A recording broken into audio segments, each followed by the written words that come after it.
যশোরে প্রায় সব তেল পাম্পেই জ্বালানি সংকটের কথা বলা হচ্ছে। দীর্ঘ লাইনে মাত্র দুটি পাম্পে অকটেন ও পেট্রোল দেওয়া হচ্ছে। এ বিষয়ে বিস্তারিত জানাতে সরাসরি যুক্ত হচ্ছেন সহকর্মী ফরহাদ হোসেন।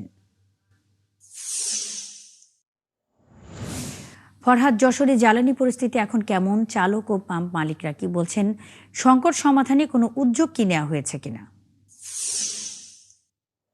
ধন্যবাদ। মানে আমি এই মুহূর্তে দাঁড়িয়ে আছি যশোর মনিহার যাত্রিক তেল পাম্প, জ্বালানি তেল পাম্পে। তো এখানে সকালবেলা অনেকে এসছেন, অনেকে মোটরসাইকেল নিয়ে এসছেন এবং অনেকে ব্যক্তিগত গাড়ি নিয়ে আসছেন। আসলে কেউ কোনো ধরনের জ্বালানি যে তেল, পেট্রোল, অকটেন এবং ডিজেল কোনোটাই পাচ্ছেন না। এবং শহর এবং শহরের আশপাশ উপজেলাগুলোতে আমরা খোঁজ নিয়েছি, কোথাও কোনো ধরনের পেট্রোল, অকটেন এবং ডিজেল কোনোটাই নাই আরকি। সব ইতিমধ্যে শেষ হয়ে গেছে। এখান পাম্প কর্তৃপক্ষ যারা বলছেন যে তারা যে চাহিদাপত্র দিচ্ছে, অর্থাৎ ১০,০০০ লিটার পেট্রোল দরকার, সেখানে খুলনা যে ডিপো সেখান থেকে মাত্র ২,০০০ লিটার পেট্রোল দিচ্ছেন।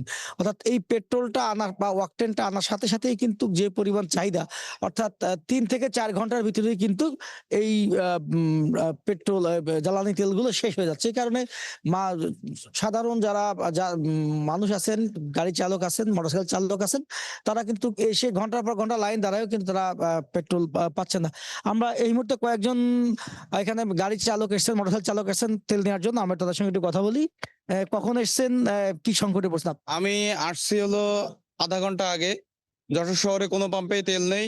কালকে রাত্রেবেলা সবগুলো পাম্পে তেল দেওয়া হইছে। এখন কাকতাড়ীয়ভাবে একবারে সবগুলো পাম্পে তেল কিভাবে শেষ হয়? যে এখানে আমরা জ্বালানি প্রতিমন্ত্রীর এলাকার লোক। তিনি বারবার বলতেছে আমাদের তেলের ঘাটতি নাই। সেখানে পাম্পগুলোয় কি এরা কি নাটক করতেছে? নাকি মানে আমাদের কি ভুল বোঝাচ্ছে? এটাই তো আমরা বুঝতেছি না। এখানে আরেকজন আছেন। ভাই, আপনি কয়টা পাম্পে গিয়েছিলেন? এবং আমি যশোর ৭টা-৮টা পাম্প এদিক দিয়ে ঘুরে অধিকাংশ পাম্পে গেছি। হ্যাঁ, সকালে আমি আসছি হলো ওই রাজগঞ্জ থেকে, মনিরামপুর থানা রাজগঞ্জ থেকে আসছি একটু তেলের জন্য। এখন ভাবছি মানে সকালে ভোরে এসে পাবো, কিন্তু পাচ্ছি না। যশোর সমস্ত পাম্প ঘুরলাম, কিন্তু কোথাও তেল নাই। এখন এই জায়গায় দাঁড়া আছি, গাড়ি থুয়ে যাব, তেল আসলে না ফোন নাম্বার দিয়ে যাব, ফোন করলে এসে গাড়ি নিয়ে যাইতে হবে। তাছাড়া আমার কোনো লাইন নেই ভাই, আমার বাড়ি আনতে ৩০ কিলো দূরে। আমি ফজরের নামাজ পড়ে চলে আসছি তেল নেওয়ার জন্য, কিন্তু কোনো ব্যবস্থা নাই। মানে মানে যে যারা গাড়ি চালক, মোটরসাইকেল চালক আছেন, বিশেষ করে তারা বেশি ভোগান্তি শিকার হচ্ছে। আমরা আরেকজন আছেন, অনেক প্রায় ১ ঘন্টা ধরে অপেক্ষা করছেন, তার সঙ্গে একটু কথা বলতে চাই। কি ধরনের ভোগান্তি পড়ছেন? সকাল থেকে প্রায় ৬-৭টা পাম্প ঘুরছি, কোথাও তেল নাই। সকাল গেলে বলে তেল নাই, তেল নাই। এখন এখানে এসে প্রায় ১ ঘন্টা পাম্পে এসে বসে আছি। কিন্তু এই তেলের সংকট যদি না কাটে আমরা কিভাবে চলবো বলেন? আমাদের এই যে জনতার মধ্যে যে ভোগান্তি, এতে সরকারের কাছে আমরা দৃষ্টি আকর্ষণ করছি যাতে আমাদের এটা দ্রুত সমাধান করার চেষ্টা করে। আপনি শুনছিলেন যে এখানকার যারা আসছেন তেল নেওয়ার জন্য, আসলে তারা প্রায় ১ ঘন্টা তারা এখানে দাঁড়িয়ে আছেন এবং পাশাপাশি তারা কিন্তু বেশ কয়েকটি পাম্পে, কেউ ৭টি থেকে ৮টি পাম্পে যেয়েও তারা জ্বালানি তেল পাননি।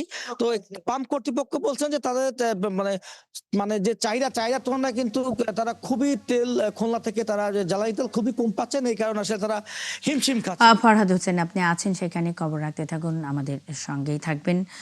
যশোরে জ্বালানি পরিস্থিতির সবশেষ খবরাখবর নিয়ে যশোর থেকে ফরহাদ হোসেন যুক্ত ছিলেন।